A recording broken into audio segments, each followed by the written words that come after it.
श्री सद्गुरु महाराज की जय।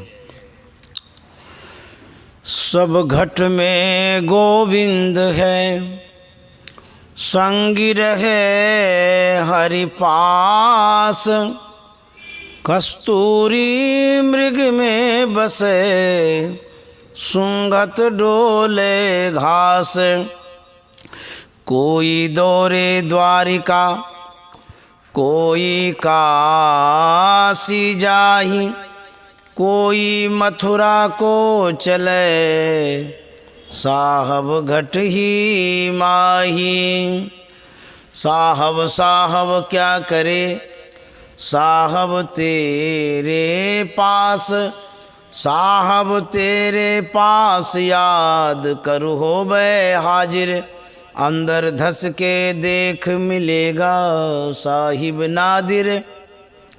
मान मनी हो फना नूर तब नज़र में आवे। बुरका डारे टारी, खुदावा खुद दिखरावे। ला मकान में रब को पावे पलटू दास। साहब साहब क्या करे, साहब तेरे पास। पत्थर में खुदा है, पत्थर खुदा नहीं। खुदा दिल में है, कोई गुमशुदा नहीं। गौर कर इसे वीरानों में ढूंढने वाले। गौर कर इसे वीरानों में ढूंढने वाले। तू ही है जुदा इससे, ये तुझसे जुदा नहीं। तू ही है जुदा इससे, ये तुझसे जुदा नहीं। श्री सद्गुरु महाराज की जय। नमामि अमित ज्ञान रूपम कृपालम। अगम बोध दाता सुबुद्धि निधि विशालम। क्षमाशील यति धीर गंभीर ज्ञानम। धर्म कील दृढ़ थीर समधीर ध्यानम। जगत त्राणकारी अघारी उदारम। भगत प्राण रूपम दया गुण अपारम। नमो सद्गुरुं ज्ञान दाता सुस्वामी। नमामि नमामि नमामि नमामि। श्री सद्गुरु महाराज की जय। प्रातः स्मरणीय अनंत श्री विभूषित परमाराध्य सद्गुरु महाराज गुरुदेव महर्षि संत सेवी परमहंस जी महाराज, रायपुर निवासी सत्संग प्रेमी महान भावों, माता एवं बहनों, बड़ा सौभाग्य का समय उपस्थित है जो हम लोग सत्संग में सम्मिलित हुए हैं। क्योंकि यह समय परमात्मा की कृपा से ही मिलता है। गोस्वामी जी ने लिखा है, बड़े भाग पाइए सत्संगा, बिनहि प्रयास होई भव भंगा। जीवन में जिनको सत्संग मिल जाता है वो बड़भागी हैं, अथवा जो सत्संग से सुदूर खड़े रहते हैं उनके लिए भी गोस्वामी जी से सुनिए। गोस्वामी जी कहते हैं, ते नर नरक रूप जीवत जग। भव भंजन पद विमुख अभागी। नहीं सतसंग भजन नहीं हरि को। श्रवणन राम कथाय अनुरागी। ते नर नरक रूप जीवत जग। भव भंजन पद विमुख अभागी। कतवा नर नरक के समान है।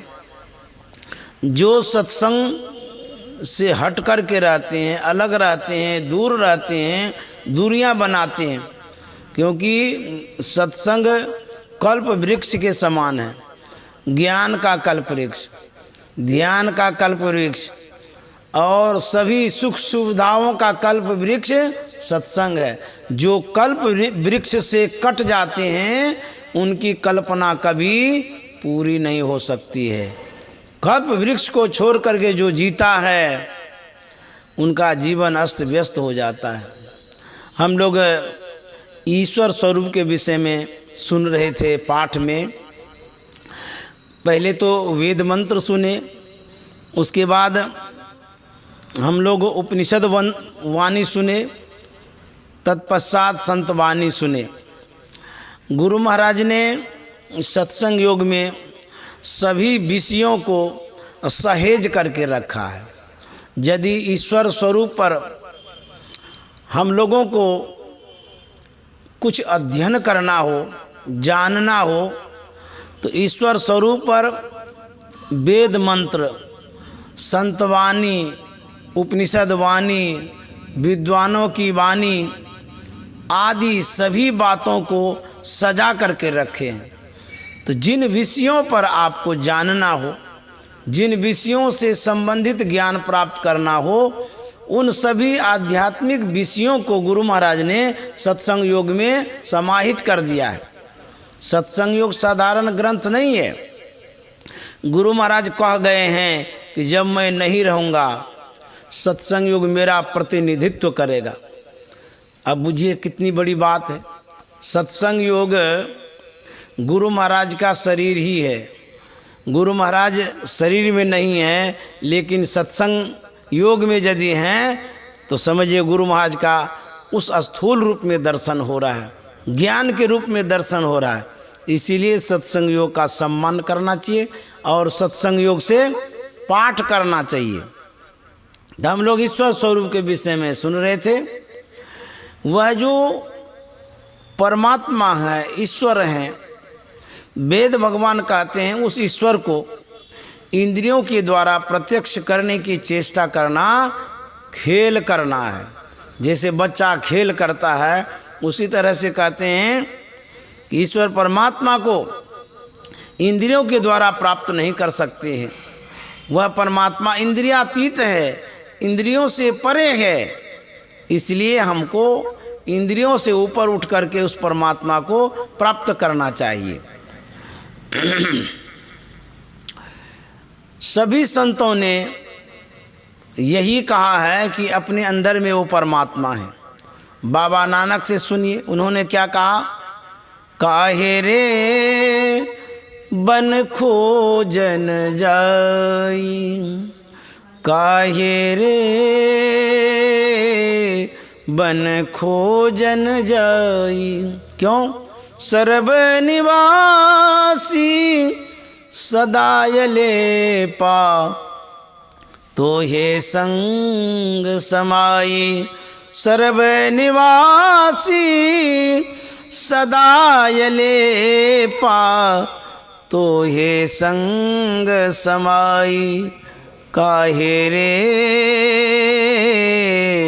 बन खोजन जाई, काहे रे बन खोजन जाई। किसकी खोज हम करते हैं, क्यों करते हैं?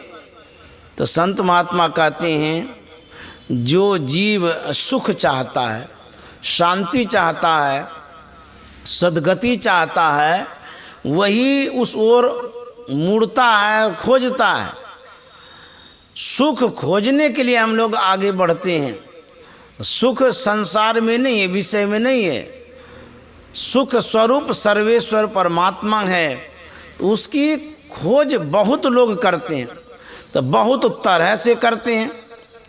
कोई द्वारिका जाते हैं, कोई काशी जाते हैं, कोई जगन्नाथ जाते हैं, कोई केदारनाथ जाते हैं, आदि आदि तीर्थों में जाते हैं ढूंढने के लिए, खोजने के लिए, पाने के लिए। कोई पानी में ढूंढते हैं, कोई पत्थर में ढूंढते हैं, कोई पहाड़ पर ढूंढते हैं, कोई मैदान में ढूंढते हैं। कहते हैं उस परमात्मा को, अल्लाह को तुम बाहर क्यों ढूंढते हो? वो यदि सर्वव्यापक है तो हम में, तुम में, खड़ग खम्भ में, सब में है। जब हम में परमात्मा है तो हम बाहर क्यों ढूंढेंगे? तो गुरु महाराज ने कहा है, निज तन में खोजो सज्जन, बाहर न खोजना, अपने ही घट में हरि हैं, अपने में खोजना, निज तन में खोजो सज्जन।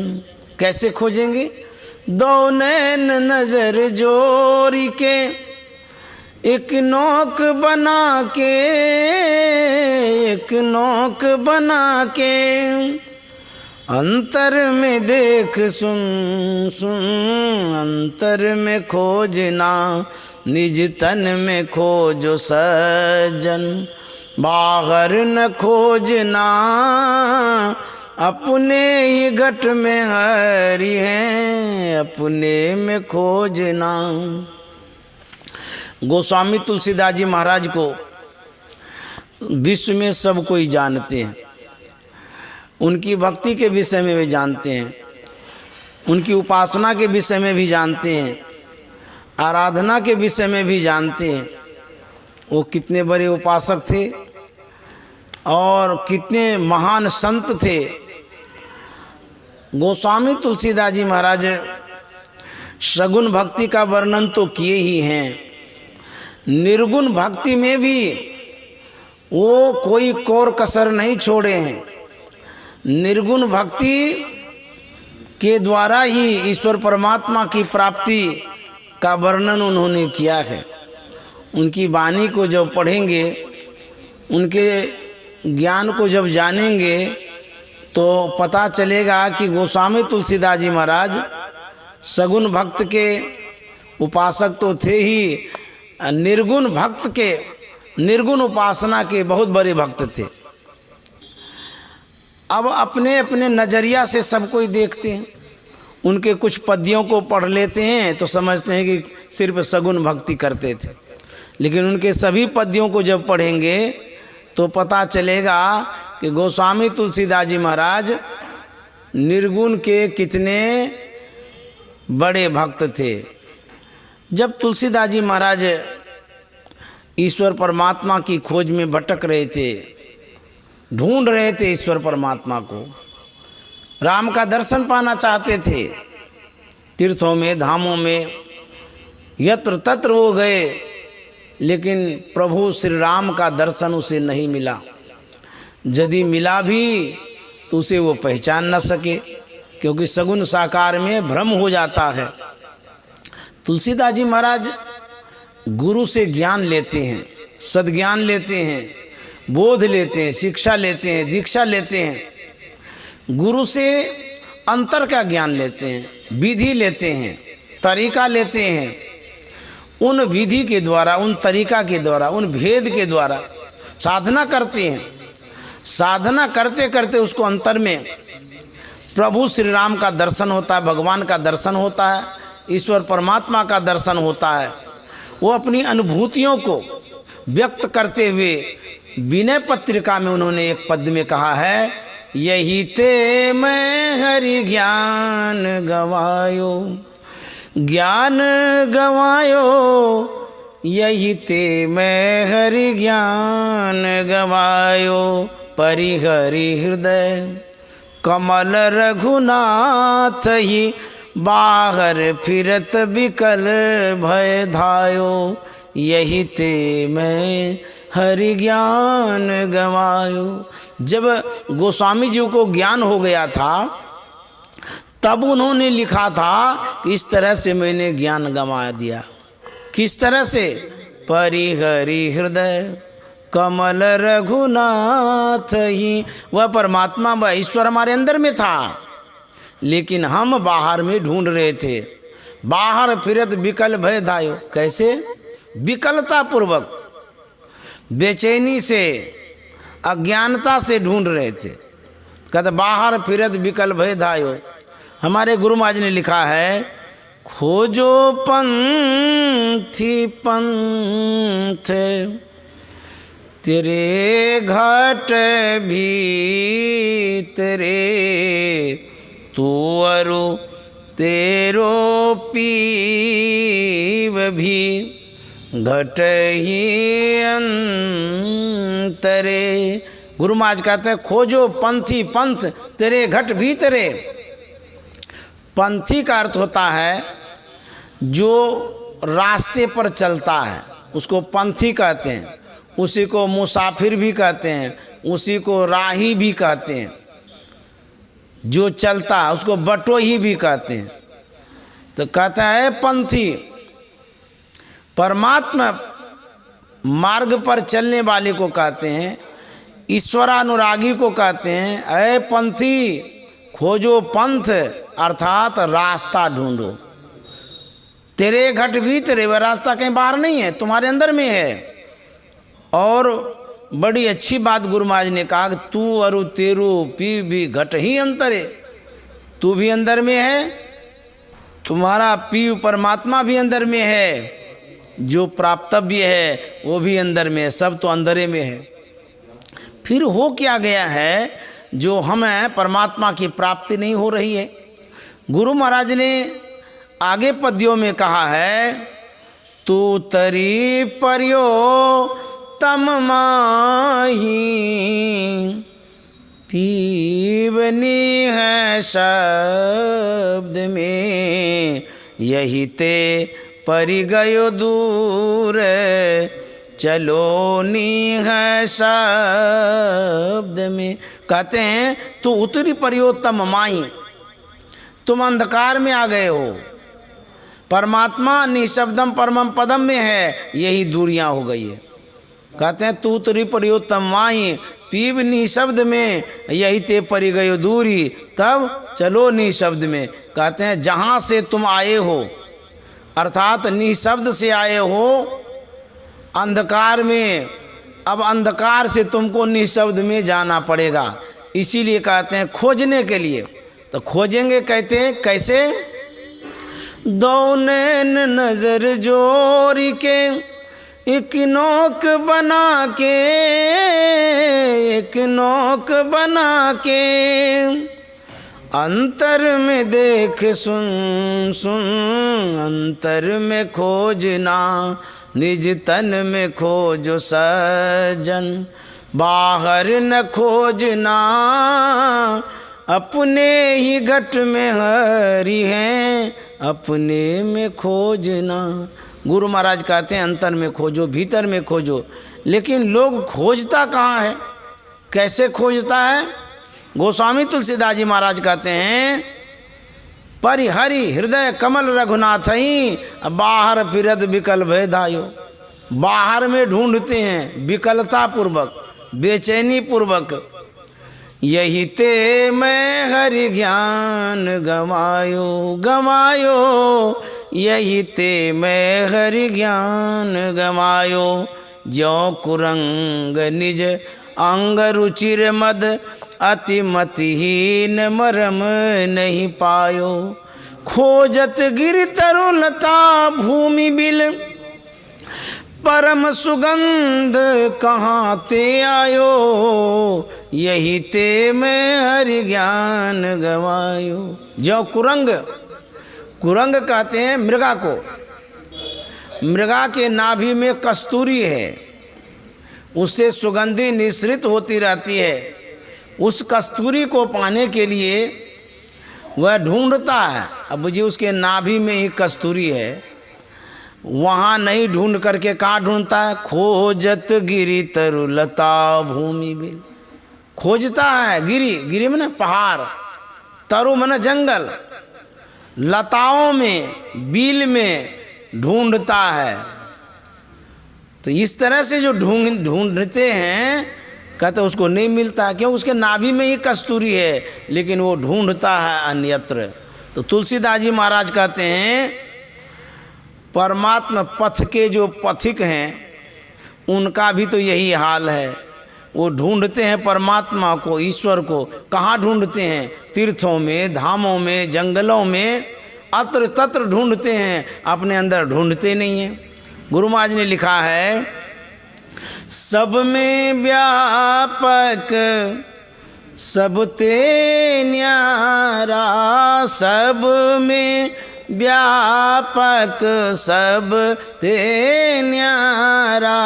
सब घट एक ही राम हो राम राम। सब घट एक ही राम हो राम राम। जय जय राम जय जय राम जय जय राम कहूँ जय जय राम। जयति जयति जय राम हो राम राम। जयति जयति जय राम हो राम राम।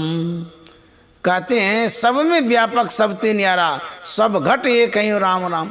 सब में वो परमात्मा है, सब में ईश्वर है, लेकिन हम ढूंढते हैं यत्र तत्र। अज्ञानता बस जहाँ तहाँ ढूंढते हैं। एक लघु कथा है। एक जगह गुरुकुल में ब्रह्म ज्ञान की विद्या विद्यार्थियों को दिया जा रहा था। बहुत सारे विद्यार्थी पढ़ते थे। बहुत दिनों तक ब्रह्म ज्ञान की शिक्षा दी गई। गुरुजी के मन में हुआ कि बच्चों की परीक्षा भी होनी चाहिए कि ब्रह्म ज्ञान को समझा है या नहीं समझा है, कि खाली सुनते ही रहता है। तो एक दिन गुरुजी ने कहा सभी बच्चों से कि देखो जी, मेरी एक लड़की है, जवान है, विवाह के योग्य है। मैं चाहता हूँ कि तुम लोगों में से किसी एक से विवाह कर दूँ। अच्छा, तुम लोग ये बतलाओ, मेरी बेटी से कौन विवाह करना चाहता है? हाथ उठाओ। सब के सब हाथ खड़ा कर दिए। बोले कि देखो, किसी एक से ही तो विवाह किया जा सकता है। एक शर्त है, उस शर्त के अनुरूप जो पास हो जाएगा उसी के साथ विवाह कर दूंगा। वह शर्त यह है कि तुम जितने स्टूडेंट हो, जितने छात्र हो, सबके सब अपने घर जाओ। घर से एक सामान छिपा करके लाओ, कोई देखे नहीं।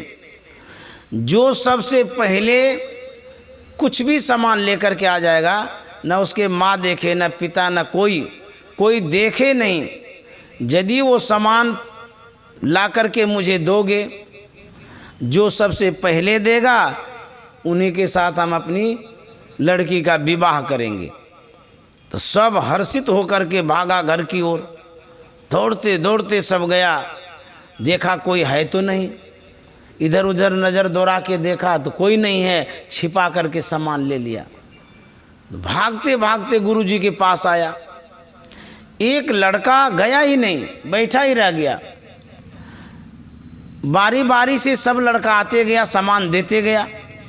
जो लड़का गया नहीं था, घर बैठा रह गया था, तो गुरुजी ने उससे पूछा, अरे सबके सब गए सामान लाने के लिए, अब तुम बैठा ही रहा, तुमको विवाह नहीं करना है? बोले गुरुजी विवाह तो करना है। बोले कि तब क्यों नहीं गया? वो लड़का कहता है कि गुरुदेव आपने तो पढ़ाया है, ब्रह्म ज्ञान बताया है, समझाया है, वह परमात्मा सब में है, सब जगह है, सब देखता है। तो गुरुदेव आप कहे हैं कि घर से सामान लाओ छिपा करके। सब लोगों से तो छिपा ही लूँगा, माँ से, बाप से, पिता से, अभिभावक से, संसार के लोगों से तो छिपा लूँगा, लेकिन जो परमात्मा सब जगह देखते हैं उनसे कैसे छिपाऊँगा? ये तो गलत हो जाएगा ना। आप तो कहें छिपा के लाने के लिए, तो इसी ख्याल से मैं नहीं गया। तो गुरुजी ने देखा ये बड़ा पक्का है, वास्तव में इसने ब्रह्म ज्ञान को समझा है, तो उसी से शादी कर दिया। तो वही कहते हैं, हम सुनते हैं, लेकिन यदि उसको गुनते हैं, विचारते हैं, तब ना आप सही में सुनते हैं। तो ब्रह्म ज्ञान के विषय में कहा जाता है वो सब जगह है, सब में है, और सब घट एक है, राम राम गुरु महाराज कहते हैं। तो इस तरह से ब्रह्म ज्ञान के विषय में संत महात्मा बतलाया करते हैं। एक जगह सत्संग हो रहा था गुरुदेव महर्षि संत सेवी जी महाराज का। ईश्वर स्वरूप पर वो प्रवचन दे रहे थे, समझा रहे थे लोगों को। संतवाणी में गुरुदेव ने कहा वह ईश्वर आँख से दिखाई नहीं देता है, वह कैसा है, अलख, अपार, अगम अगोचरी, नाति सुकाल न कर्मा, जाति अजाति अजोनि संभव, नाति सुभाव न भरमा, साचे सचियार, बिटहु कुर्बान, नाति स्वरूप बरन ने रेखिया, आदि आदि बात गुरुदेव कह रहे थे। एक श्रोता गौर से सुन रहे थे, ध्यान से सुन रहे थे। सत्संग की समाप्ति हुई, वो गुरुदेव के पास पहुंच गए। उन्होंने अपनी जिज्ञासा गुरुदेव के सामने रखी। गुरुदेव से कहते हैं कि आप बोलते हैं वह परमात्मा आँख से दिखाई नहीं देता है, जिसको हम आँख से देखेंगे नहीं उसको हम मानेंगे कैसे? तो जो आँख से दिखाई नहीं देता है उसको हम मानते नहीं हैं, कैसे मानेंगे भाई? जिसको हम देख ही नहीं रहे हैं तो मानेंगे कैसे? इसलिए मैं नहीं मानता हूँ कि ईश्वर है। गुरुदेव समझाते हैं उनको कि देखिए, कुछ ऐसी भी बातें होती हैं जो आप नहीं भी देखते हैं तब भी विश्वास करना पड़ता है। बहुत ऐसी बातें होती है, बोलते हैं नहीं नहीं, जिसको हम देखेंगे नहीं तो मानेंगे कैसे? तो गुरुदेव ने कहा, आप कहते हैं जिसको हम इस आँख से नहीं देखते हैं तो उसको नहीं मानते हैं। अच्छा ये बतलाइए, आप अमेरिका गए हैं? बोले नहीं, अमेरिका तो नहीं गए। अमेरिका देखे हैं? बोले आँख से तो नहीं देखे हैं। तो बोले कि अमेरिका आप गए नहीं, अमेरिका को प्रत्यक्ष में देखे नहीं, हम भी नहीं गए हैं, हम भी नहीं देखे हैं, इसलिए आप भी अमेरिका को नहीं मानिए, हम भी नहीं मानेंगे। तो सज्जन कहता है कैसे नहीं मानेंगे? तो गुरुदेव ने कहा, आप ही तो कहते हैं जो आँख से दिखाई नहीं देता है उसको हम मानेंगे नहीं। आप तो आँख से देखे नहीं अमेरिका को, इसीलिए कैसे मानिएगा? दोनों बात आप बोलेंगे तो नहीं होगा। जिसको आँख से आप नहीं देखते हैं, अमेरिका को आप आँख से नहीं देख रहे हैं, नहीं देखे हैं, तो कैसे मानिएगा? उस सज्जन ने कहा हाँ हम मानेंगे अमेरिका को। गुरुदेव ने कहा किस आधार पर? उस सज्जन कहता है कि जो नक्शा है विश्व का उसमें अमेरिका का स्थान है, मुझे विश्वास है कि अमेरिका है। तो गुरुदेव ने कहा आपको विश्व के नक्शा पर विश्वास है कि अमेरिका है? उस सज्जन ने कहा हाँ एकदम विश्वास है कि अमेरिका है। तो गुरुदेव ने कहा कि आपको विश्व के नक्शा पर विश्वास है कि अमेरिका है, मुझे गुरु महाराज के नक्शा पर विश्वास है, जो पिंड ब्रह्मांड में गुरु महाराज ने बतलाया कि ईश्वर है, तो मैं भी मानता हूँ कि ईश्वर है। मुझे भी गुरु महाराज के नक्शा पर विश्वास है कि ईश्वर है। तब उस सज्जन ने कहा कि बाबा अब मैं मान गया, ईश्वर है। ईश्वर विश्वास का विषय है, बिनु विश्वास भगत नहीं, तेहि बिनु द्रवहीन राम, राम कृपा बिनु जीव, सपनों लय विश्राम। विश्वास नहीं रखेंगे तो आपके जीवन में कुछ नहीं हासिल हो सकता है। विश्वास से संसार चलता है, विश्वास करना पड़ता है। जो ईश्वर में विश्वास नहीं रखता है उसको नास्तिक कहा गया है, जो ईश्वर में विश्वास रखता है उसको आस्तिक कहते हैं। इसीलिए ईश्वर में विश्वास करना चाहिए। तो गोस्वामी तुलसीदास जी महाराज कह गए कि हम ईश्वर को खोजते हैं, कैसे? मृगा की तरह, उसके नाभि में कस्तूरी है लेकिन यत्र तत्र वो खोजता है। उदाहरण देकर के गोस्वामी जी कहते हैं, ज्यों सर विमल वारी परिपूरन, ऊपर कछु सेवार तृण छायो, जारतियों ताही तजियों सठ, चाहत यही विधि तृषा बुझायो, यही ते में हरि ज्ञान गवायो। कहते हैं ज्यों सर विमल वारी परिपूरन, सरमन तालाब, एक तालाब है जिसमें वारी परिपूरन, वारी में न जल, सरमन तालाब, वारी में न जल, परिपूरन में न भरपूर भरा हुआ है। एक तालाब में जल भरा हुआ है, ऊपर कछु सेवार तृण छायो, लेकिन उस जल पर सेवार छाया हुआ है। हरा हरा जो होता है उसको पुरीन भी कोई बोलते हैं। कहते हैं वो सेवार जल पर छाया हुआ है आवरणित है, ढका हुआ है। ढके हुए के कारण जल दिखता नहीं है। कोई अनभिज्ञ व्यक्ति जल पीने के ख्याल से तालाब के पास पहुँचे और वह नज़र दौड़ा करके देखे तालाब के ऊपर, तो नज़र आ रहा है कि तालाब में पानी नहीं है। पानी तो है लेकिन आवरण के कारण वो नज़र नहीं आ रहा है। तो वह व्यक्ति सोच करके लौट जाता है इस तालाब में पानी ही नहीं है। तो तुलसीदास जी महाराज कहते हैं कि जारत यों ताहि तज यों सठ, चाहत यही विधि तृषा बुझायो। अरे वो तो प्यासे मर जाएगा। यदि उसी तालाब में जो हरा हरा पुरीन है, सेवार है, उसको थोड़ा हटा दे, देखिए जल ही जल है। यदि हटाएंगे तो जल ही जल मिलेगा, लेकिन हटाते नहीं हैं, प्रयत्न करते नहीं हैं, देख करके भ्रमित होते हैं और उसके बाद वहाँ से लौट आते हैं। कहते हैं यही विधि यही ते मैं हरि ज्ञान गमायो। इस तरह से लोग खोजता है लेकिन सही से नहीं खोजता है। एक भक्तिन हुई है मीराबाई, उनकी वाणी है, कायारा मंदिर माही जू मन राम सुमिलावला कैसा। कायारा मंदिर माही जू मन राम सुमिलावला कैसा। मंदिर में 10 दरवाजा वह में 9 नारी एक राजा। मंदिर में 10 दरवाजा वह में 9 नारी एक राजा। मंदिर में अमृत कुओं व के ऊपर धरियो एक तूओ। वठ प्यासे मरे एक सूओ जी मारी प्यास मिटावला कैसा। मीराबाई कहती हैं मंदिर में 10 दरवाजा वह में 9 नारी एक राजा।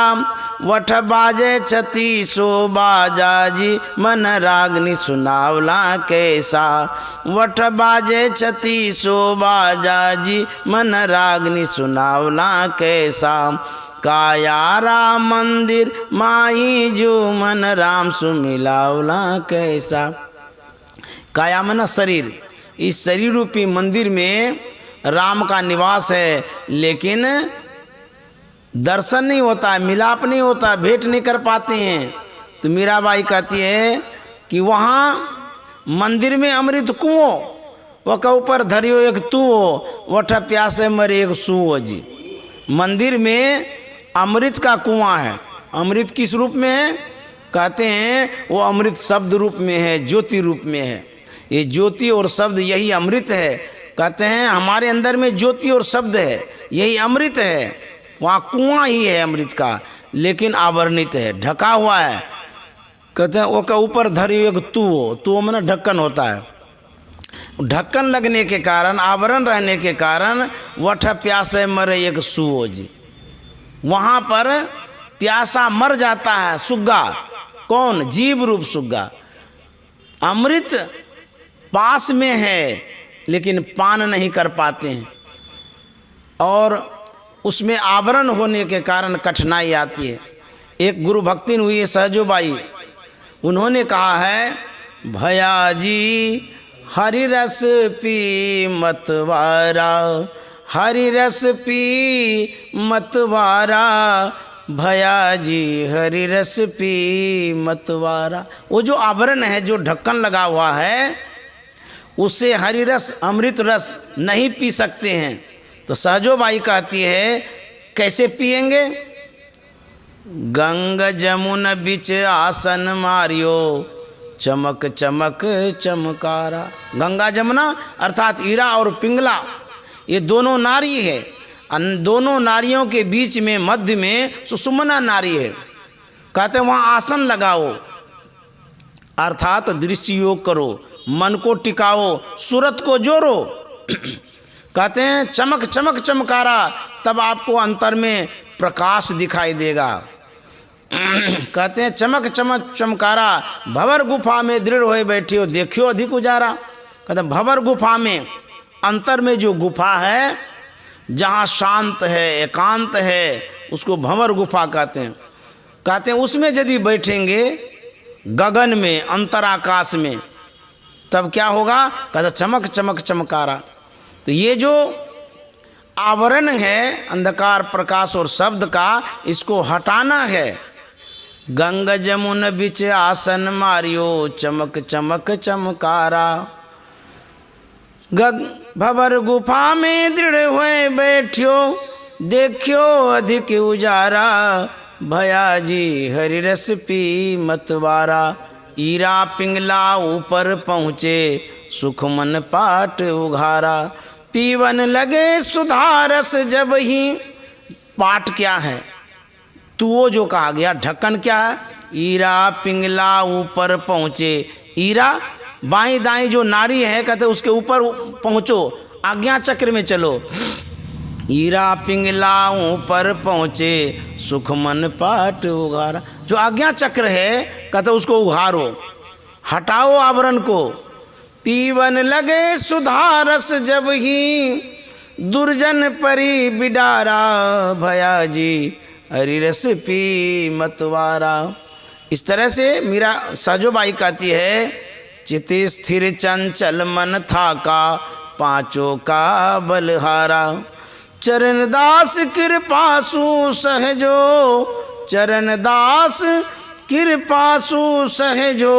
भरम करम भयो छारा। भया जी हरि रस पी मतवारा। तुलसीदास जी महाराज का जो पद है, उसमें आगे उन्होंने कहा है कि व्यापित त्रिविध ताप तन दारुण तारुण दारुण। तापर दुसह दरिद्र सतायो, अपने धाम नाम सुर तरु तजी। अपने धाम नाम सुर तरु तजी। विषय बबूर बाग मन लायो, यही ते में हरि ज्ञान गमायो। व्यापित त्रिविध ताप तन दारुण। कहते हैं दैहिक दैविक भौतिक ये त्रेताप हैं, इन त्रेतापों से हम संतप्त हो रहे हैं, दुख भोग रहे हैं। इसको मिटाने के लिए हम कहाँ जाते हैं? विषय रूपी बबूल गाछ के पास। तुलसीदास जी महाराज कहते हैं तापर दुसह दरिद्र सतायो। कहते हैं उस पर भी तीन तापों के ऊपर दरिद्रता सता रही है। ये किसकी दरिद्रता है? जो ज्ञान है उसका अभाव है, ज्ञान की दरिद्रता हो गई है, खाने पीने पहनने की नहीं। कहते हैं एक तो अज्ञानता छा गई है, ज्ञान का अभाव हो गया है, और दूसरा दैहिक दैविक भौतिक ये त्रेताप हैं। इससे मुक्त होने के लिए, दूर होने के लिए हम उपाय क्या ढूंढते हैं, प्रयास क्या करते हैं, प्रयत्न क्या होता है? कहते हैं विषय बबूर बागुर लायो। विषय रूपी बगीचा में जाते हैं, जहाँ कि बबूल का गाछ है, वहाँ तो कांटा ही कांटा है। विषय क्या है? कांटा है। और वहीं पर जाते हैं ताप दूर करने के लिए, और संताप हो जाता है, दुख हो जाता है। कहते हैं यही थे मैं हरि ज्ञान गमायु। तुलसीदास जी महाराज अंतिम पद में कहते हैं तुम सम ज्ञान निधान मोहि सम, मूढ़ नयान पुराण निगायो।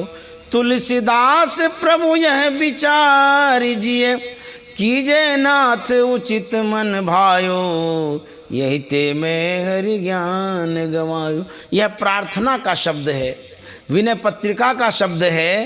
तो तुलसीदास जी महाराज कहते हे परम प्रभु परमात्मा, तुम्हारे समान ज्ञान निधान कौन हो सकता है? कोई नहीं, और मेरे समान मूढ़ नहीं। मैं अज्ञानी हूँ, अज्ञानता में बरत रहा हूँ। तो कहते हैं तुलसीदास प्रभु यह विचार जिए, हे प्रभु हे परमात्मा, यह विचार करके कीजिए नाथ उचित मन भाइयों, आपको जो उचित लगे सो करिए। हम तो अज्ञानी हैं, भटक रहे हैं, दर दर की ठोकरें खा रहे हैं। आप तो ज्ञान निधान हैं, आपको जो उचित लगे सो करिए। हमारा उद्धार कर दीजिए या छोड़ दीजिए, वो आप पर डिपेंड करता है, आप पर छोड़ देते हैं। आपको जो अच्छा लगेगा करिएगा।